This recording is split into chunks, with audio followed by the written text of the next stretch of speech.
안녕하세요. 건강한 교회 건강한 목사입니다. 구원은 복음을 믿어야 받습니다. 지난 강의에서 복음을 믿는 믿음은 하나님의 선물이라고 말했습니다. 믿음은 하나님께서 주시는 선물이에요.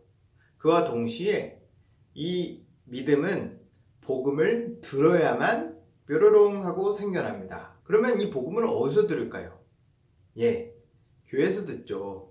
오직 교회만이 복음을 가지고 있고 복음을 가르칠 수 있습니다. 왜냐하면 하나님께서 복음을 교회에다 주셨거든요. 꼭 교회에서만 복음을 들을 수 있습니까? 다른 데서는 복음을 들을 수 없습니까? 다른 데서 들을 수 있을 것 같은데 라고 질문하는 사람들이 있을 것 같아요. 실제로 인터넷을 통해서 복음을 들을 수 있죠. 그리고 책을 통해서도 복음을 들을 수 있습니다. 아니면 선교단체를 통해서 복음을 들을 수 있어요. 그런데 이러한 방식, 이런 루트는 그렇게 이상적인 방식은 아닙니다. 이것은 교회가 교회로서의 역할을 충실히 하지 못할 때에 생겨나는 차선책인 거예요. 만약에 교회가 교회로서의 역할을 충실히 함으로써 복음을 정확하게 설명하고 복음을 잘 가르친다면 굳이 우리가 인터넷을 찾아볼 필요도 없고 책을 찾아볼 일도 없고 선교단체를 찾아갈 일도 없겠죠. 이 영상도 복음을 가르치긴 하지만 교회가 교회로서의 역할을 충실히 하지 못하기 때문에 안타까워하는 마음으로 만들어진 영상이에요. 성경에 보면 예수님이 제자들에게 너희는 모든 사람들을 제자로 삼고 내 말, 즉 복음을 가르쳐서 지키게 하라고 명령하셨어요. 이 명령은 예수님이 교회에다가 하신 겁니다. 왜냐하면 제자들이 바로 교회였거든요. 사람들이 교회를 건물로 오해하기도 하는데 교회는 건물이 아닙니다. 교회는 믿는 사람들이에요. 교회는 크리스천입니다. 믿는 사람들이 이렇게 모이면 공간이 필요하잖아요. 이렇게 자주 모이는 공간을 사람들이 교회라고 불렀어요. 근데 엄연히 따지면 교회는 공간이 아니라 믿는 하나님의 백성이라는 의미입니다. 복음을 믿는 사람들, 복음을 아는 사람들이 복음을 전하지 않겠어요?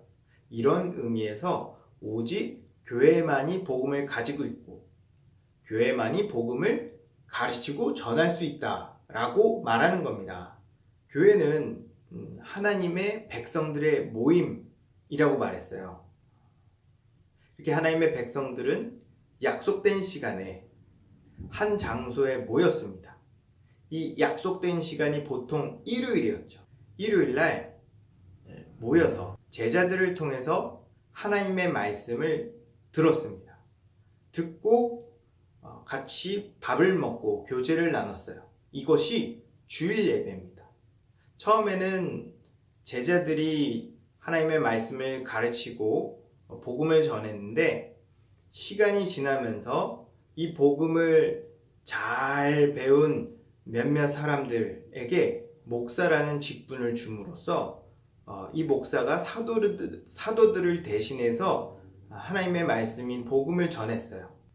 이렇게 사람들은 말씀으로 무장된 목사님을 통해서 하나님의 말씀을 지속적으로 꾸준히 들음으로써 믿음이 뾰로롱 하고 생겨나며 믿음이 무럭무럭 자랐어요.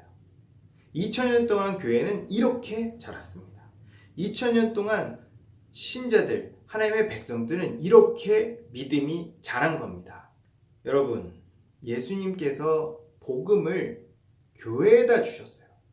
그래서 여러분들이 구원을 얻는 길은 오직 교회에서 복음을 꾸준하게 계속 듣는 길 외에는 없습니다. 좋은 교회, 좋은 목사님께서 복음을 정확하게, 바르게 계속 진리의 말씀을 전한다면 이 진리 안에서 성경적 관점이 생겨나고 또한 성경적 세계관이 새롭게 형성이 돼요.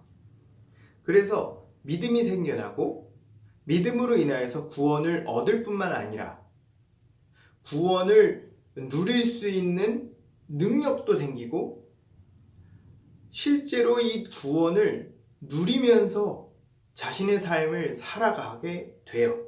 여러분, 구원받고 싶으세요? 여러분, 복음을 믿고 싶으세요?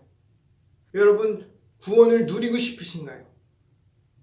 참된 교회 이 모든 것이 다 들어있습니다. 그러니 여러분, 참된 교회에서 참된 복음을 알고 참된 믿음을 가져서 참된 구원을 받고 누리는 여러분 되시기를 바랍니다. 감사합니다. I can only imagine what it will be like when I walk by your side. I can only imagine what my eyes will see when your face